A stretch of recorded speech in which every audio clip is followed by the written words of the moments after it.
Good morning बच्चों। Class 10 गणित द्विघात समीकरण फोर्थ चैप्टर है द्विघात समीकरण। इसके नाम से समझ में आ जाता होगा कि द्विघात मतलब दो घात वाला समीकरण। दो घात वाला समीकरण किस चीज़ का दो घात? चर राशियों, जो भी चर राशि उसमें होगी उस चर राशि का एक ही चर राशि होगी और उस चर राशि में दो घात का वो समीकरण होगा, न अधिक और न कम। अधिकतम घात जो उस समीकरण की होगी वो दो होनी चाहिए। तो इसको का मानक रूप कैसे पहचानते हैं कि ये द्विघात का समीकरण है? तो मानक रूप के अंदर ही सारे द्विघात समीकरण समाहित होते हैं। तो मानक रूप क्या है इसका? इसका मानक रूप है ax² plus bx plus c बराबर 0। अब इसमें प्रश्न उठता है ए बी सी क्या है, x क्या है? x जो है वही चर राशि जो बताए हैं कि चर राशि है और उस चर राशि का अधिकतम घात देखिए 2 है, यहाँ पर 1 है, यहाँ पर कोई घात नहीं है, तो दो घात मैक्सिमम है। तो इसको बोलते हैं द्विघात समीकरण का मानक रूप। यहाँ पर a अगर 0 हो जाए, ए बी सी क्या है? वास्तविक संख्याएं हैं, लेकिन a 0 हो जाएगा तो ये समीकरण दो घात का नहीं रह जाएगा बल्कि एक घात का हो जाएगा। तो ये दो द्विघात समीकरण ही नहीं रहेगा। तो इसका मतलब है कि b का मान 0 हो सकता है लेकिन a का मान 0 नहीं हो सकता, क्योंकि a का मान 0 होगा तो ये एक घात का समीकरण हो जाएगा और हम क्या पढ़ रहे हैं? द्विघात समीकरण। तो यहाँ पर कंडीशन होगी कि a का मान 0 नहीं होना चाहिए और a, b और c क्या है? वास्तविक संख्या है, वास्तविक संख्या है। तो a, b, c वास्तविक संख्याएं हैं, कोई भी वास्तविक संख्या हो सकती है जहां पर a का मान 0 नहीं हो सकता, b और c का मान 0 हो सकता है। तो अगर इस रूप में कोई समीकरण हमको मिलता है तो क्या है? द्विघात समीकरण।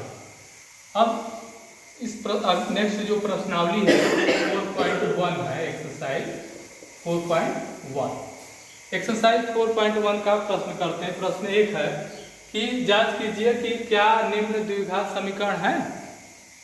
तो पहला हल करके देखते हैं कि ये द्विघात समीकरण है कि नहीं है। द्विघात समीकरण का हम मानक रूप जानते हैं, अगर इस रूप में हम लिख पाएंगे तो द्विघात समीकरण होगा, नहीं लिख पाए तो इसका मतलब द्विघात समीकरण नहीं है।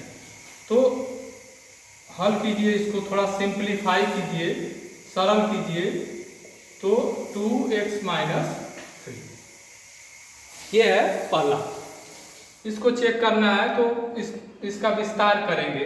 तो विस्तार करेंगे तो a प्लस बी का होल स्क्वायर, तो a² plus 2ab plus b², 1 का स्क्वायर 1 बराबर 2। इसको भी विस्तार कर देते हैं, गुणा कर देते हैं तो 2x - 6। अब पक्षांतर करेंगे, एक घात वाले पदों को एक साथ, दो घात वाले पदों को एक साथ और अचर पदों को एक साथ। तो पूरे को बाएं साइड में ले आए, क्योंकि दाहिने साइड क्या है? 0 है। तो दाहिने साइड 0 कब होगा? जब इस दाहिने साइड के जो भी पद हैं उसको बाएं साइड में ले आए। तो इसको पक्षांतर करते हैं तो x² वाला कोई पद नहीं है, प्लस 2x, तो यहाँ भी 2x है, कैंसिल भी कर सकते थे लेकिन ऐसे भी लिख सकते हैं, इधर ले आएंगे तो ये -2x हो जाएगा और प्लस 1 और ये -6 इधर आएगा तो +6 बराबर 0। तो +2x -2x कैंसिल हो गया, x² प्लस 7 बराबर 0। या इसको दूसरे रूप में भी लिख सकते हैं कि x वाला पद कहाँ गया? इसमें x² वाला पद है, अचर पद है, लेकिन x का गुणांक, वो x वाला पद एक घात वाला पद कहाँ है?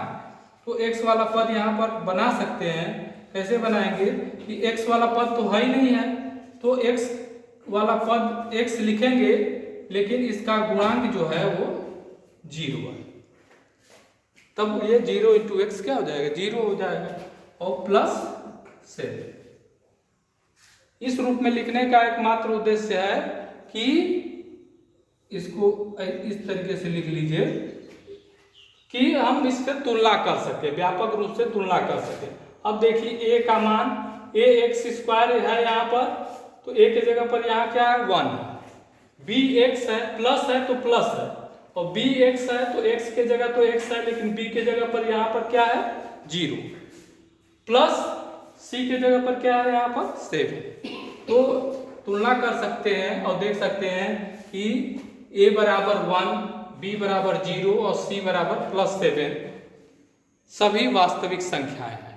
a का मान 1 है मतलब 0 नहीं है, तो यहाँ पर लिखेंगे कि a का मान 1 है नॉट इक्वल टू 0, और b का मान क्या है 0 है, कोई दिक्कत नहीं है, और c का मान 7 है।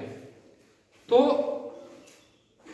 इस समीकरण के रूप में हम लिख पाए ax² + bx + c बराबर 0, जहाँ पर a का मान 0 नहीं है और b और c में से कोई दोनों वास्तविक संख्याएं हैं, और कोई पद इसमें b और c में से कोई 0 हो सकता है, नहीं भी हो सकता है, तो 0 है, उससे नहीं मतलब है।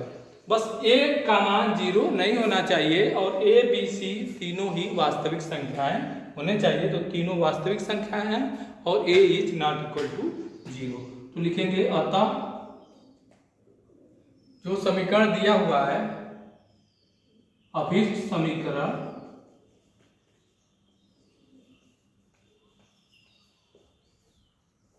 द्विघात समीकरण है, द्विघात समीकरण है। ये जांच आपकी हो गई कि ये जो समीकरण दिया हुआ है वो द्विघात समीकरण है।